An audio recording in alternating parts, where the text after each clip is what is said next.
The Veth judge pronounced sentence with cold finality.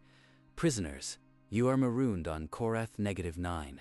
No species survives a week. They think they're killing us. They have no idea what we can endure. The Veth transport ship released the drop pod without ceremony. It fell like a stone into the Deathworld's embrace. We're going to die, aren't we? We survive. That's what humans do. The pod hit the surface like a meteor. For a moment, there was only darkness and the shriek of tearing metal. Patricia pulled herself from the wreckage, the air like acid in her throat. Around her, a handful of survivors stumbled into the storm. Purple lightning split the sky. The Deathworld was everything the Veth promised. Follow me. We find shelter, or we die right here. The first night on Korath -9, they were alive. That was enough. At dawn, Patricia saw it, a silhouette of impossible limbs and spines, stalking the ridges above the cave. What the hell is that thing? It'll be back tonight. And we'll be ready, somehow. By the third morning, 2 of them never woke up. The cave's safety was an illusion. We go deeper. There might be water in the lower caves.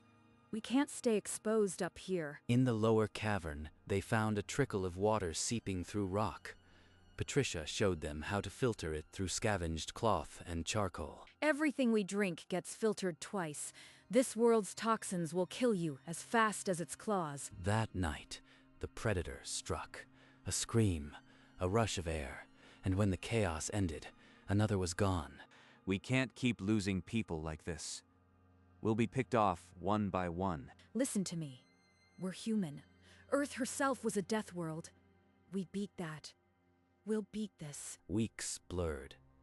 The survivors stripped the pod to its skeleton, hauling every sheet of metal and wire into the daylight. A wall.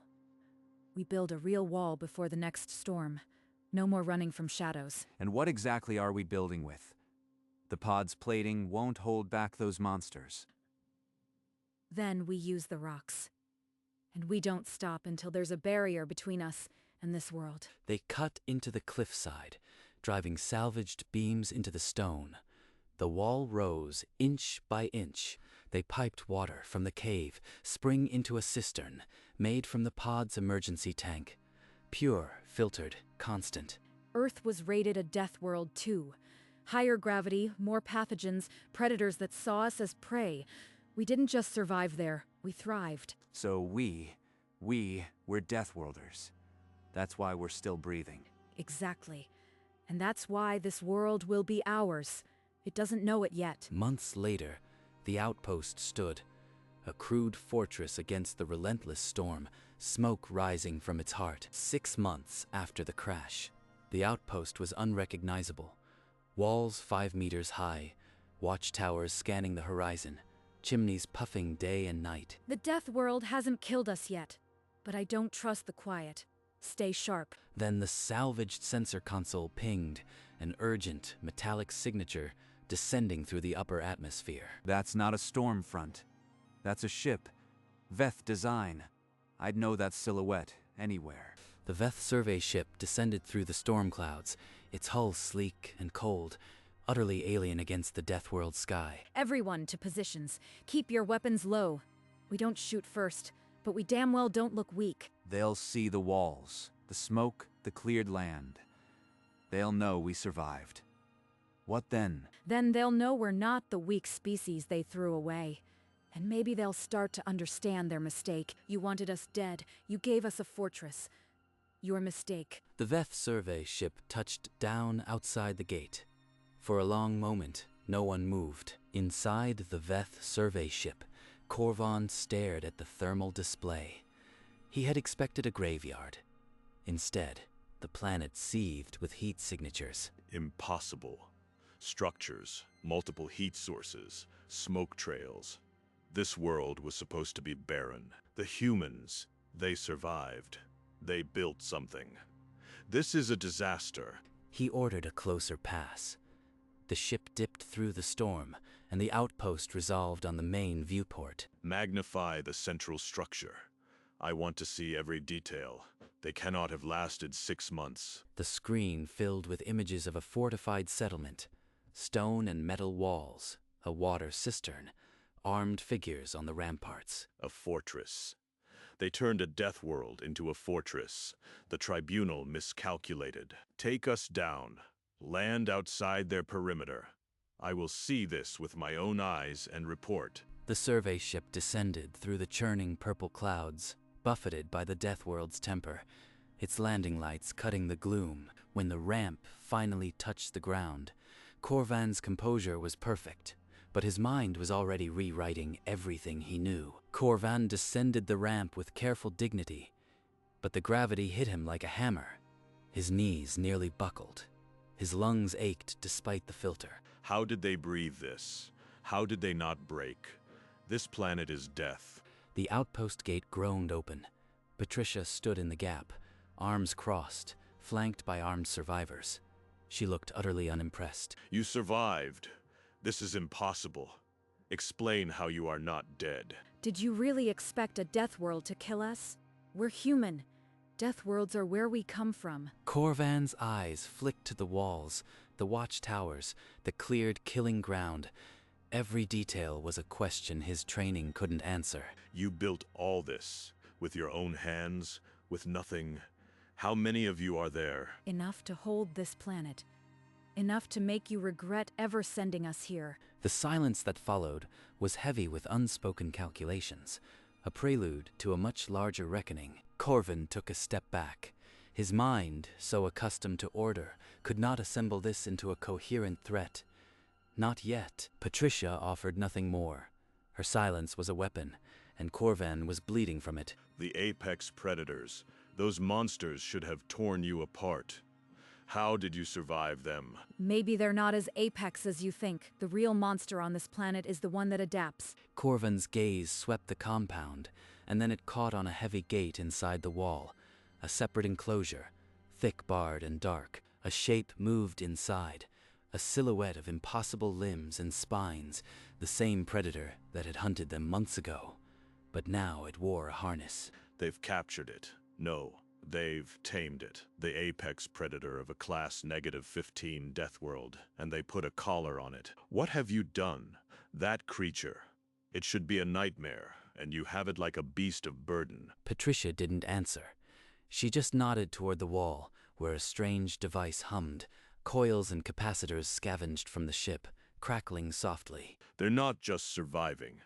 They're weaponizing the planet. We created a monster. Corvan turned on his heel and signaled his crew.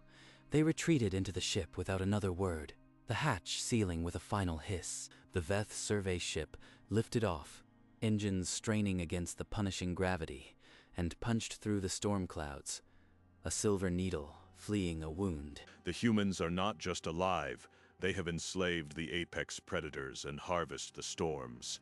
We must report this immediately. The ship broke orbit and transmitted a priority burst to the Veth Tribunal, coded with Corvan's highest clearance.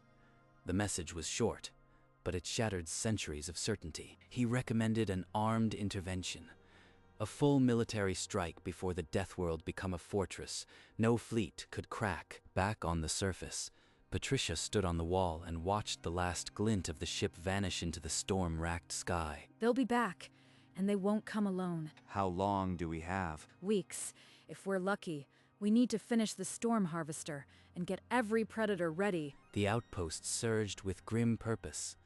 Water barrels were filled, weapons distributed, the predator pens reinforced. Let them come. This Deathworld is ours. We'll show them why you never kick a Deathworlder down and expect them to stay there. Patricia gathered the survivors in the central square. Behind her, the predator pens rumbled. We've kept some secrets. It's time you saw the real weapons we've been building. She pulled a lever.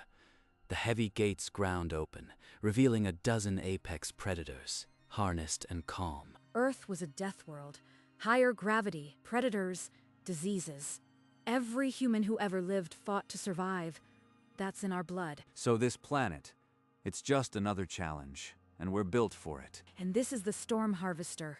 It draws the planet's lightning and focuses it anywhere we choose. She flipped a switch. A coil lit up, and a crackling arc of electricity speared the distant ridge. The Veth think they're sending an army.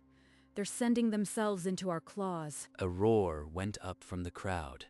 They were no longer prisoners, scrounging for scraps. They were defenders of a world. By nightfall, the outpost was a fortress bristling with teeth and lightning, waiting for the storm to break. In the Veth Great Council chamber, High Commander Vexel studied Corvan's report with icy calm. You ask for a full assault fleet against a handful of marooned primitives. Absurd. They have tamed the apex predators. They bend the storms. If we wait, this Deathworld becomes unconquerable. But caution was overruled. Within cycles, a war fleet mustered. 12 ships, firepower enough to glass a continent. The Veth Armada dropped out of warp in high orbit, broadcasting a single demand over every channel. Surrender all humans immediately, or face total annihilation. The message pulsed across the Deathworld's storm-racked surface. They think they can intimidate us. Good. That means they'll walk right into our trap. We'll be outnumbered 100 to 1. Numbers don't matter when the planet itself fights for you. And so, above the Deathworld, the Veth fleet waited. Below, humanity waited too, ready to teach them the oldest lesson. The Veth fleet broke formation. Drop pods streaked through the atmosphere like falling stars, and plasma bolts hammered the outpost walls. Now, hit them with everything the planet's got. Marcus threw the master switch. The storm harvester sighed, then roared to life, cables arcing with captive lightning. The sky convulsed. A churning wall of purple-green lightning erupted, latching onto every Veth signature in the air. Drop pods screamed as their guidance fried, tumbling into the storm like burning paper, their occupants lost. A Veth gunship caught a direct lightning strike, its hull arcing before it split in two and fell. They're turning the Deathworld into a weapon. All ships, abort the first wave. The first wave shattered. Over half the drop pods never reached the surface, their debris burning up in Korath -9's fury. They wanted a Deathworld. Let them choke on it. In orbit, the Veth fleet hesitated for the first time in its long history of conquest. Corvan ordered orbital strikes, but the Deathworld's magnetic field scrambled every targeting sensor. The planet itself is fighting us. Deploy ground troops beyond the storm's reach. We'll march on the outpost. Veth drop pods landed far from the outpost. Soldiers emerged, expecting to advance under cover of the terrain. The storm can't hit us here. Now the blunderers will face Veth discipline. But the Deathworld had more teeth. With a grinding roar, the outpost's main gates flew open. A pack of apex predators charged out, ridden by armed humans, their six-legged stride devouring the rocky ground. The Veth soldiers, trained for precise formations, found themselves facing nature's fury given harness and will. Show them what a Deathworld's children can do. The predator charge hit the Veth line like a tidal wave of claws and teeth, scattering their formation. The Veth morale shattered. Soldiers broke and ran, their discipline no match for the nightmare bearing down on them. The predators hunted the fleeing Veth across the rocky plains, their riders picking off stragglers with salvaged rifles. From the outpost wall, Patricia watched the slaughter with cold calculation. It was time to end this. Patch me into every frequency. Let their fleet hear this. This is Sergeant Patricia of Earth. You are on our world. Retreat now, or we will use everything this Deathworld gave us to destroy you. Aboard the Veth flagship, Corvan heard the transmission. The bridge fell silent. They are not begging. They are threatening. After everything, they still choose to defy the Veth Dominion. The tactical display was a disaster. Ground forces routed, 2 ships critically damaged, the Deathworld storm still raging unhindered. We cannot win a war against a planet. The tribunal will demand my head, but if I stay, there will be no fleet left to save. The Veth fleet drifted in disarray, engines flaring, hulls scarred. The Deathworld below pulsed with lightning, as if breathing. On the wall, Patricia lowered the microphone. She didn't wait for a response. The Deathworld had spoken. Corvan studied the wreckage of his fleet, the crew's eyes heavy upon him. The only choice left was one no Veth had made in centuries. All ships, disengage and retreat. We cannot win this battle. Get us out of this cursed system. The order pulsed through the fleet. Damaged ships began to turn, engines flaring as they clawed for escape velocity. On the surface, Patricia watched the sensor readings. The Veth were breaking. She wasn't done. Hit them again. Maximum pulse. Show them that even the sky isn't safe. Marcus threw the secondary switch. The storm harvester screamed, and a concentrated pillar of lightning punched through the atmosphere. The bolt struck the flagship's engine housing, shearing through shielding and killing its drive systems. Secondary arcs forked to nearby vessels, frying their guidance. The orderly retreat became a crippled scramble. They're crippling us. We're trapped. The Deathworld won't let go. The Veth flagship, pride of the Dominion, sat dead in orbit, helpless above the world that had just swallowed its fleet. Patricia looked at the crippled flagship on her display, her hand resting on the storm harvester, Euro's kill switch. She had a choice. Finish them, and no one hears the story. Let them go, and the galaxy learns Euro never underestimate a Deathworlder. Open a channel. They get one last message before we cut the storm loose. She picked up the microphone. The storm crackled outside, waiting. Veth fleet, you are beaten. We could finish you, but we won't Euro T. Take your ships and leave. On the flagship, Corvan heard the words and felt something he had a Euro T felt in decades. Shame. Patricia continued, her voice iron. Tell your tribunal. Tell every species you know. This Deathworld is ours. We are keeping it.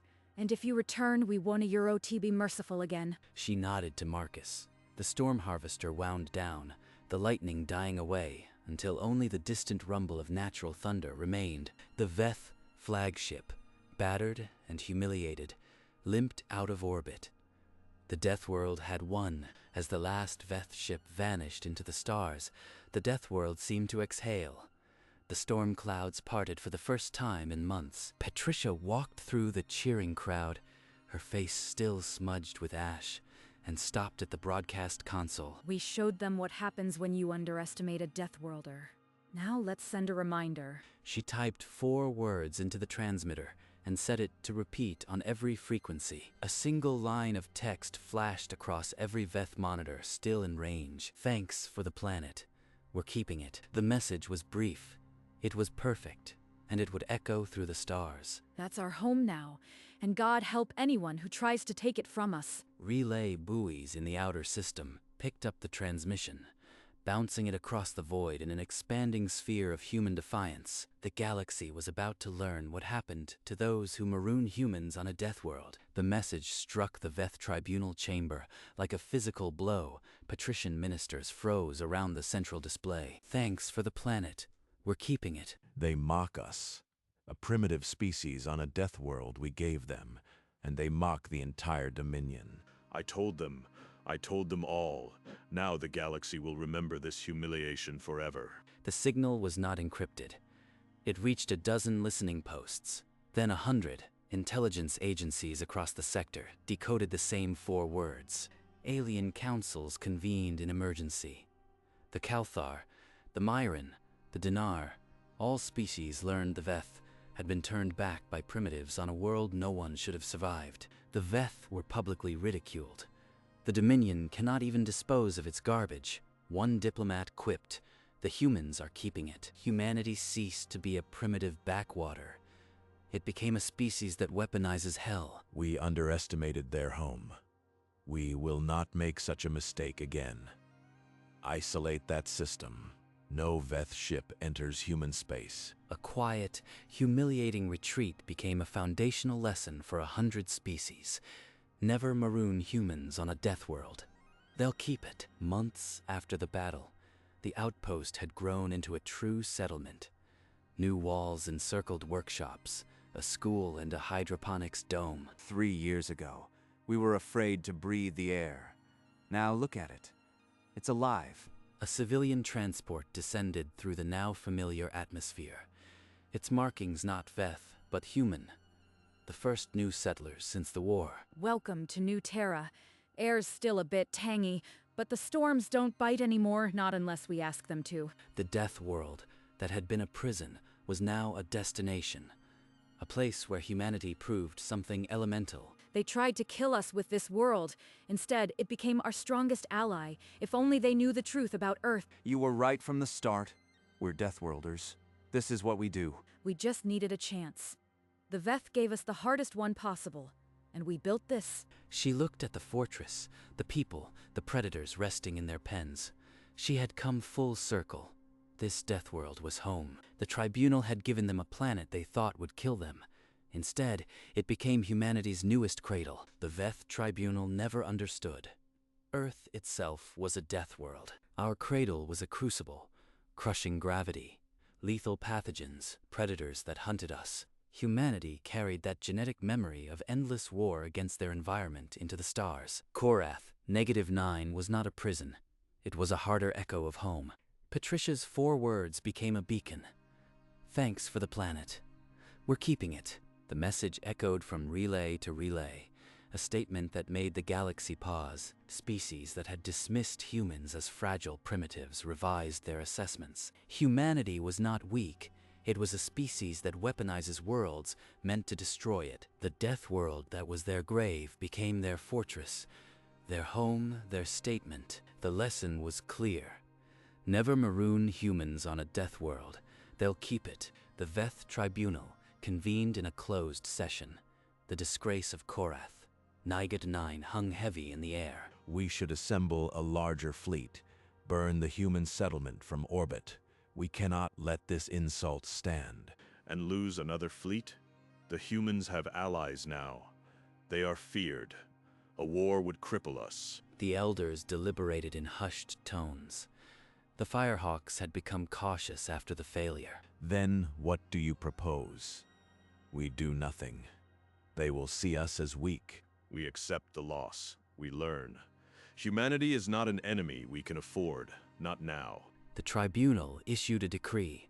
The Korath system was to be avoided. No Veth ship would cross into human space. We threw them away like refuse, and they made a kingdom from our garbage. We will never be forgiven for this. The Isolation Order was the first tacit acknowledgement of human dominance in the sector. The Veth had learned the hard way. Some gifts are best not given. The night sky over New Terra was clear. The storms a distant murmur. Home. Never thought I'd use that word for a Deathworld. At his feet, the massive apex predator slept, its armored hide rising and falling in deep rhythm. The creature that had once hunted them now guarded their children. The fortress hummed with the quiet rhythm of a new civilization, built on a world that had tried to kill them. We did it. We actually did it. In the distance, a harmless flash of lightning traced the horizon, the storm now a guardian rather than a threat. Marcus looked out at the wild darkness and felt no fear, only the weight of something earned. This was their home now. Not a prison, not a Deathworld, just home. The Veth Tribunal thought they were executing prisoners. They never imagined they were handing humanity a fortress and a home field. They gave them a world that was supposed to kill them. Instead, they got a Deathworld, weaponized and loyal. 6 months, and the Deathworld belonged to them. Its predators were their beasts, its storms their artillery. And when the galaxy asked how, the answer was simple. 4 words, broadcast across the void. Thanks for the planet. We're keeping it. A statement of defiance that echoed through 100 civilizations. The Veth had meant to bury them. Instead, they created a legend. Humanity was no longer a species of fragile primitives. It was a race of Deathworld conquerors. So let this be a warning to any who would test them. Never maroon humans on a Deathworld. They just might keep